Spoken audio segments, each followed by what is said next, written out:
जय गुरुदेव। और दोस्तों, मेरे चैनल सिद्ध सावर मंत्र में आपका एक बार फिर से हार्दिक स्वागत है।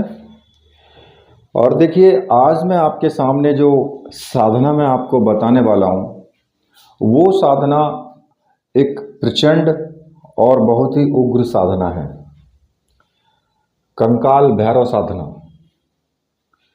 देखिए, भैरव साधना सभी को करनी चाहिए।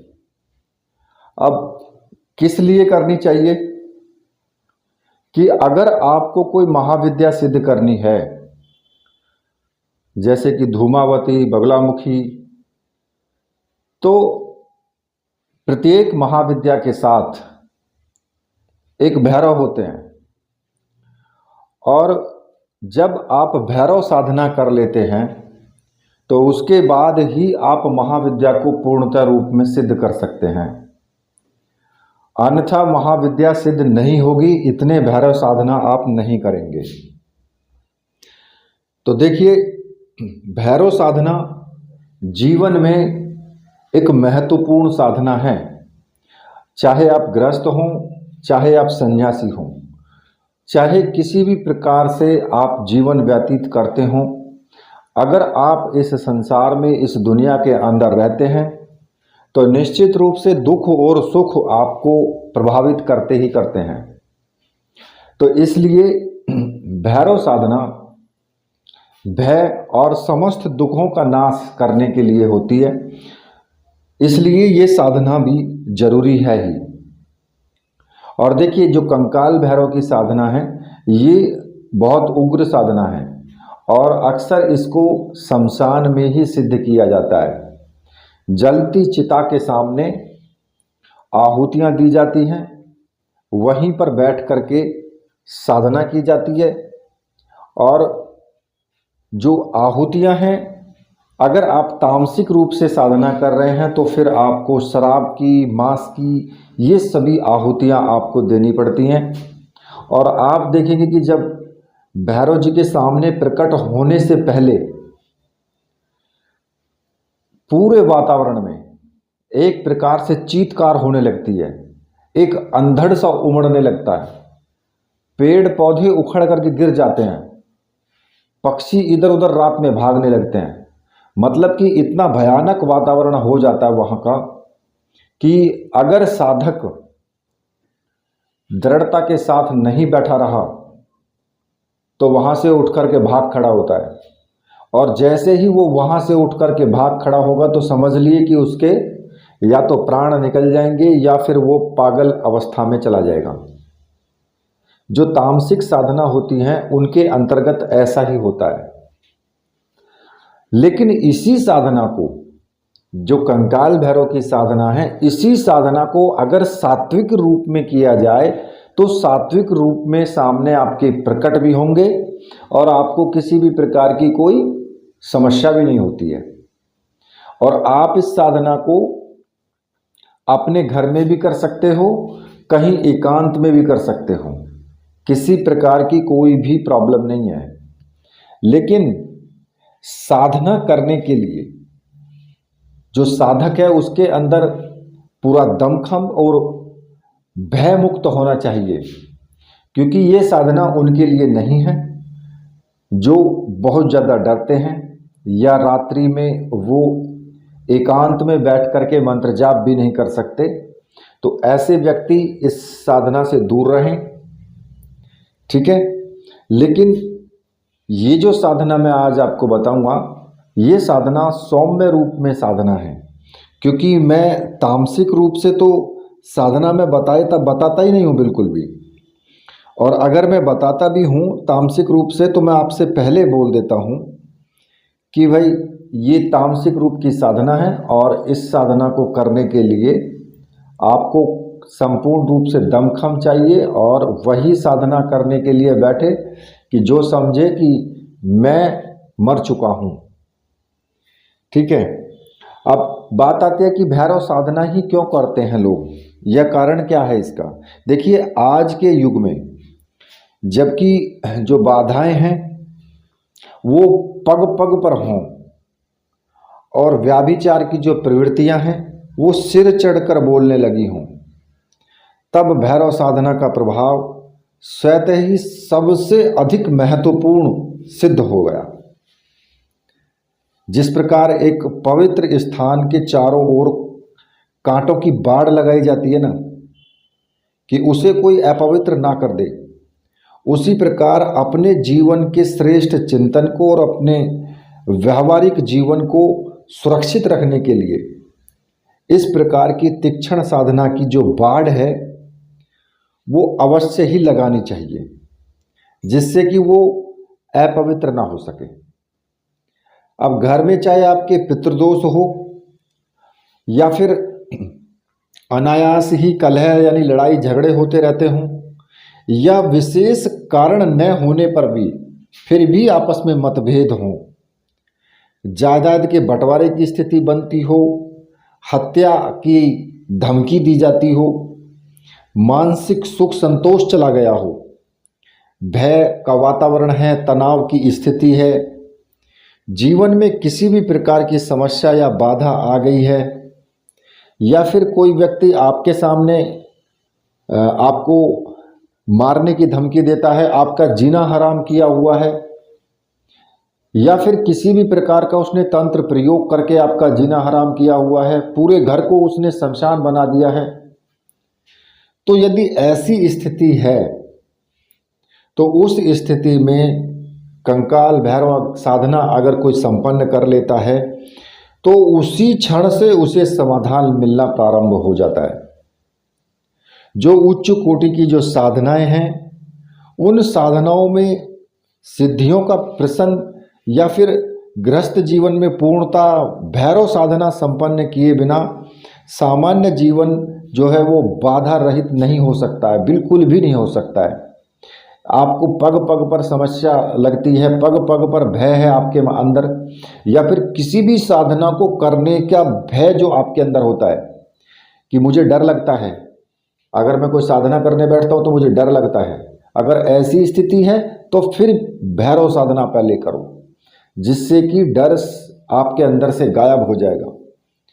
भैरव साधना करने का यही फायदा होता है कि आपके अंदर यानी भय समाप्त हो जाता है और व्यक्ति निडर हो जाता है पूरी तरीके से। और देखिए, जो उच्च कोटि की महाविद्या हैं उनको भी सिद्ध करने से पहले भैरव साधना करना जरूरी है, और महाविद्या साधना का ही वो व्यक्ति अधिकारी समझा जाता है जिसने भैरव को सिद्ध किया है। देखिए, और विशेष रूप से साधक तंत्र के क्षेत्र में जाना चाहते हैं, वे तीव्रता से बढ़ना भी चाहते हैं, हर प्रकार का कार्य करना चाहते हैं, तो उन्हें कंकाल भैरव को अपने जीवन में लाना ही होगा, क्योंकि शिव तत्व से युक्त है ये, और क्रोध युक्त व्यक्ति को बनना ही पड़ेगा। इस साधना के प्रथम दिवस से ही साधक को अपने आसपास एक ऐसी विलक्षण, एक प्रकार की ऐसी अनुभूति होने लगती है जिससे कि कहीं भी बिना भय के वो आ जा सकता है। वो व्यक्ति आत्मविश्वास से भर जाता है। देखिए, कंकाल भैरव का जो स्वरूप है वो मूल रूप से उग्र है और तीक्ष्ण भी है, पर विशेष साधनाओं के द्वारा इनके सौम्य रूप की जो है वो सिद्ध किए जा सकते हैं, और शांत रूप में भी ये वरदायक हैं, शांत रूप में भी ये भय के विनाशक हैं, यानी भय का नाश करते हैं, सुरक्षा प्रदान करने वाले हैं, और साथ ही साथ पूर्ण रूप से साधक के बल और वीर्य का वर्धन करते हैं, यानी कि साधक के बल और वीर्य को बढ़ाने वाले होते हैं, उसकी पाप राशि को भी समाप्त करने वाले होते हैं, अगर आपने पाप भी किए हैं तो उनको भी समाप्त करने वाले होते हैं। कंकाल भैरव साधना का जो विधान है वो मैं आपको बताऊंगा, और वो एक बहुत ही अत्यंत सौम्य है, किसी भी इसमें तांत्रिक क्रियाकलाप की कोई जरूरत ही नहीं है, बिल्कुल जीरो है। इसे इसके द्वारा जो है आप गृहस्थ व्यक्ति भी उन सभी वरदानों को प्राप्त कर सकता है। इसके लिए शमशान के उग्र वातावरण में साधनाएं संपन्न करनी पड़ती हैं, लेकिन आपको ये साधना शमशान में करने की आवश्यकता नहीं है, क्योंकि भैरव शिव के ही अंश हैं और जो भैरव होते हैं वो प्रत्येक महाविद्या के साथ भी हैं। हर प्रकार से जीवन में भैरव साधना अगर संपन्न कर लेते हो तो पूर्णता आपको प्राप्त होती ही है। तो देखिए, इस साधना को आप कैसे प्राप्त करेंगे वो तरीका मैं आपको बता देता हूँ। देखिए, सबसे पहले आपको क्या करना है कि ये साधना किसी भी कृष्ण पक्ष के रविवार की रात्रि से शुरू की जाएगी और रात्रि 11 बजे से आप शुरू करेंगे इस साधना को, ठीक है। किसी भी कृष्ण पक्ष के रविवार से, इसमें कोई भी किसी भी प्रकार की, जैसे कहते हैं ना कि विधि में तोड़ मरोड़ नहीं चलेगी। जो मैं बता रहा हूं वही चलेगी, इसके अलावा और कोई विधि नहीं चलेगी, ना ही इसमें कोई संशोधन हो सकता है। तो देखिए, आपको काले रंग के वस्त्र धारण करने हैं, काले रंग का आसन होना चाहिए और सामने जो चौकी लगी हो उस पर भी काले रंग का कपड़ा बिछा हुआ होना चाहिए। दक्षिण दिशा की तरफ आपका मुख होना चाहिए, ठीक है। ये जो चीज़ है ये आपको संपूर्ण जानकारी के साथ मैं बता रहा हूँ। और रविवार की रात्रि को 11 बजे से पहले स्नान करके शुद्ध हो जाएं और शुद्ध होने के बाद काले रंग के कपड़े धारण करके और एकांत रूम में बैठ जाएं जा करके। और वहाँ पर आपको जो साधना करनी है तो सामने दक्षिण दिशा की तरफ आपका मुख होना चाहिए और चौकी लगा लें, सामने काले रंग का आसन बिछा लें और उस पर बैठ जाएं। सामने जो चौकी है काले रंग का कपड़ा बिछा हो और सामने ही शिव की तस्वीर रखी हो। भगवान शिव की तस्वीर जरूरी है और आपके जो गुरु हैं, जो भी आपके देहदारी गुरु हैं, उनकी तस्वीर भी जरूरी है। और एक तेल का दीपक आपको लगाना है और सुगंधित अगरबत्ती धूपबत्ती जो भी आपके पास है आप वो भी लगा सकते हैं। तो देखिए, अब इसमें आपको क्या करना है कि सबसे पहले आपको जो तेल का दीपक आपने लगाया है उसके ठीक सामने एक ताम्र पत्र में जो कंकाल भैरव यंत्र है उस यंत्र को स्थापित करना है। और देखिए, इसमें आपको मुख्य रूप से 3 सामग्रियों की आवश्यकता होगी इस साधना करने के लिए। ताम्रपत्र पर अंकित होगा कंकाल भैरव यंत्र, काली हकीक माला और एक रक्षा माला। और ये तीनों सामग्रियां मंत्र सिद्ध और प्राण प्रतिष्ठा युक्त होनी चाहिए।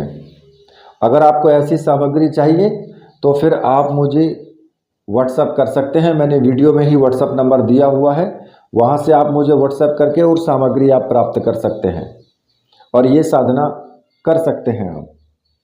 तो देखिए, जहाँ आपने तेल का दीपक लगाया है उसके ठीक सामने ही ताम्रपत्र में कंकाल भैरव यंत्र की आपको स्थापना करनी है।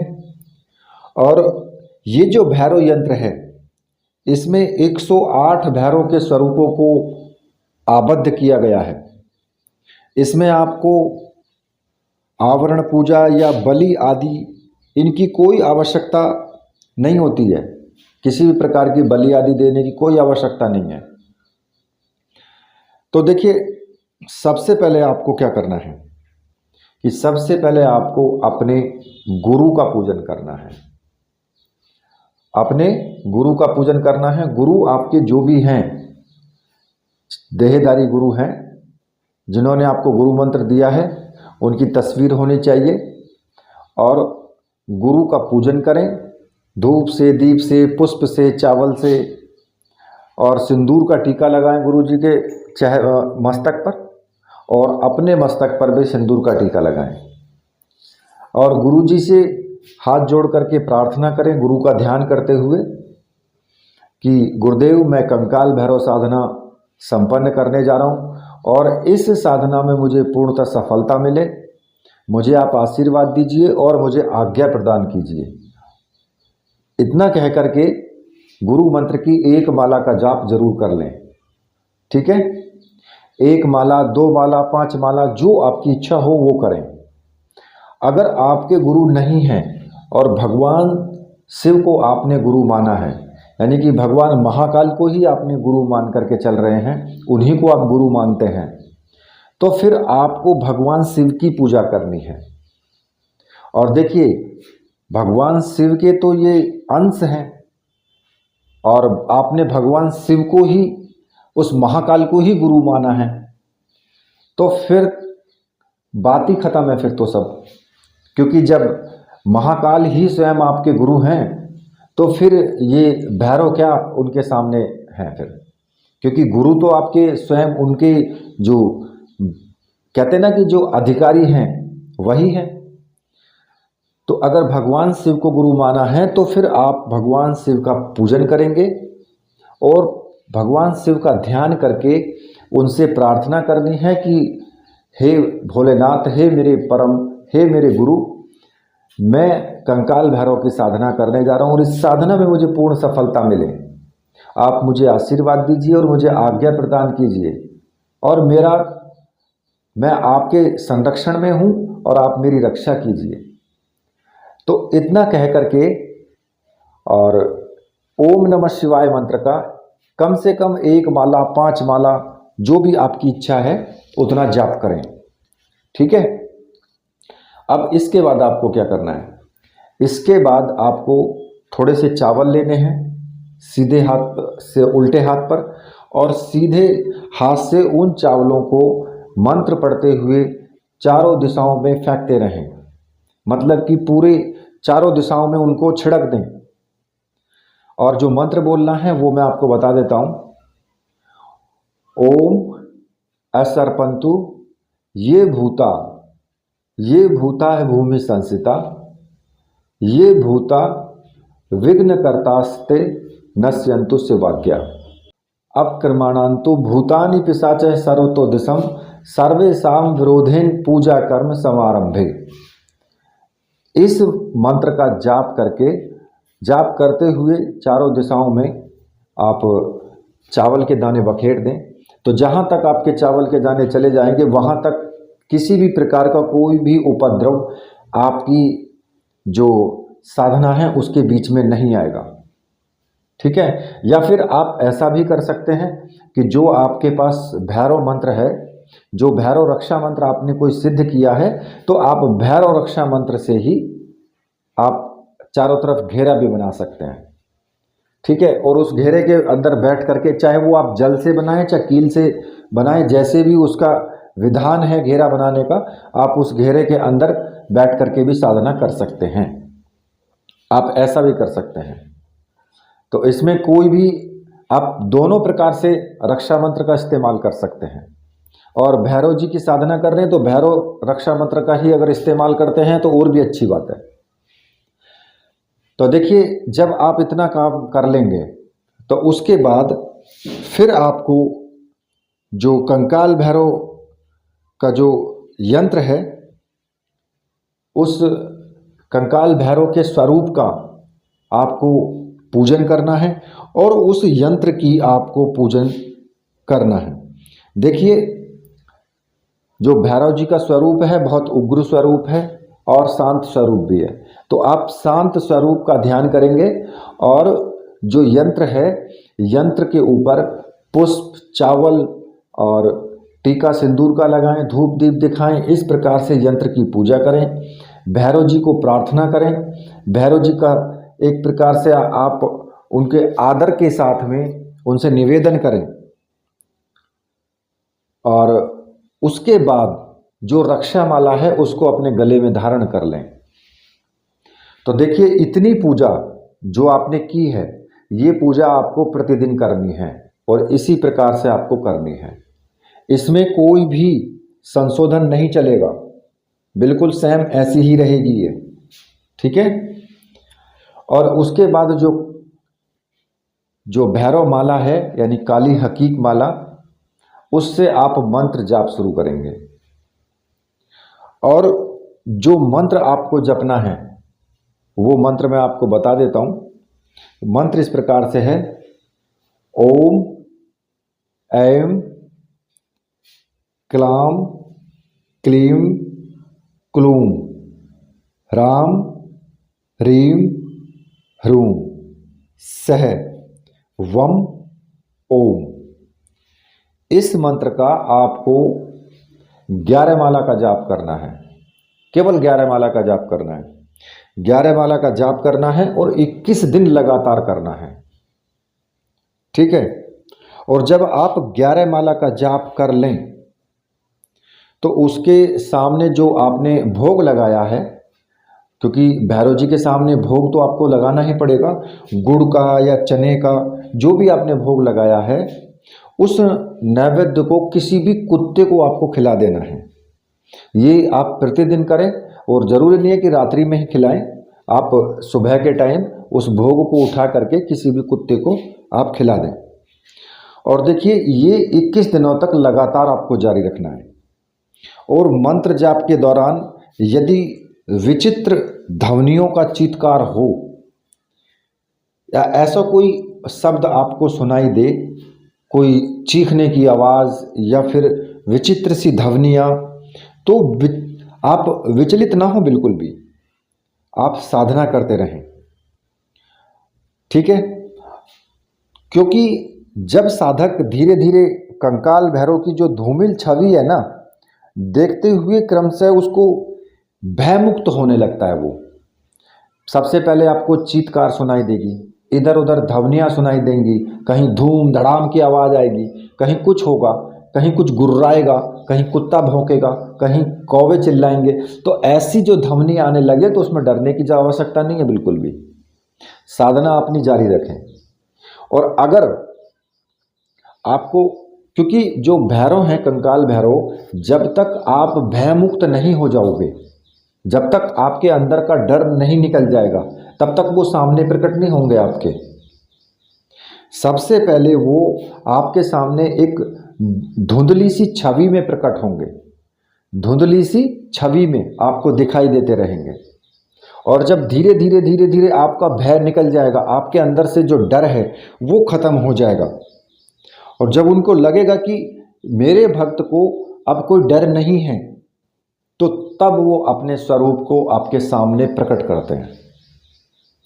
और इसमें अपने मन में किसी भी प्रकार की शंका लाने की तो जरूरत है ही नहीं।